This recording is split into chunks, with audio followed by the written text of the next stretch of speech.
Nicolas, wat maak jy? Ek doen werk. Wat se werk is dit? Huiswerk. Huiswerk? Genade, het julle dan huiswerk gekry hier in lockdown tyd? Yep. Ek dink dis die hele tyd skoolvakansie. Mm. Glad nie. Wat se klomp hoop goed is hierdie? Is dit net 'n klomp papier, kan ek dit maar weggooi? Nee. Wat is dit? werk. Nog werk? Liewe Ek hoop genade. ek kan gaan speel. Ek dink jy sal kan gaan speel voordat al hierdie werk nie klaar is nie. Maar kom ons sorteer 'n bietjie die werk en kyk ons of dit alles nog gedoen moet word. So. Nicolas, wie is dit? Dit is joune. Nicolas, maar dis Gideon se goed wat dan nie tussen jou is. Daai lyk vir my weer na joune. Hierdie is ook joune. Daai is ook joune. Daar's Gideon. Dit is Gideon se goed. Gideon. Lyk my julle goed het die mekaar geraak. Gideon. Genade tog, lyk my jy het glad nie so baie werkie. Myne was Dis klaar. joune is klaar, daai is Gideon sinne. Daai lyk vir my na joune. Dis Gideon sin, Gideon sin.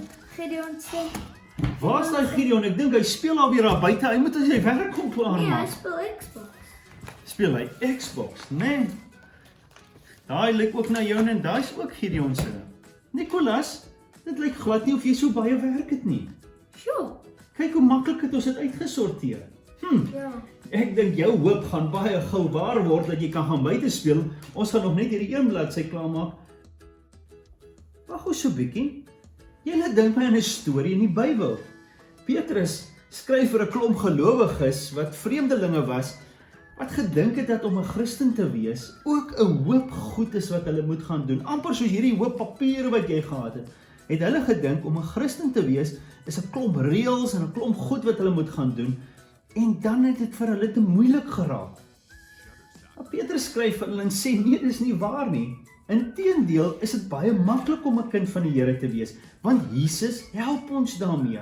Hy gebruik 'n groot woord wat sê heilig. Jesus het ons heilig gemaak. Nou heilig beteken eintlik maar niks anderste as wat ons hier gedoen het, dat Jesus in ons lewe inkom en hy kom sorteer 'n bietjie ons lewe uit.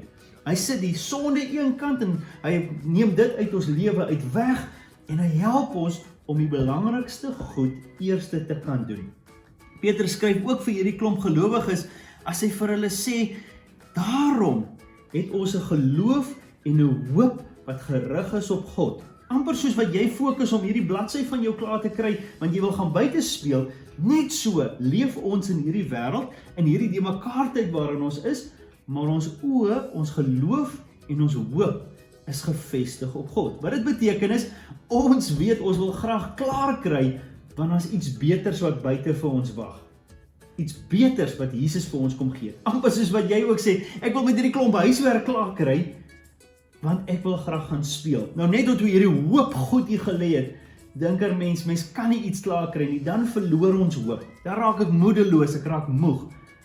Maar met Jesus in ons lewe, is dit soos om al hierdie goed uit te sorteer, duidelik te kan sien, ons kan ons werk klaar kry, en dan sommer met nuwe krag en nuwe lus ons werk klaar te maak. So kom ek help jou gou-gou, dan maak ons sommer hierdie bladsy chop klaar, dan kan jy buite gaan speel.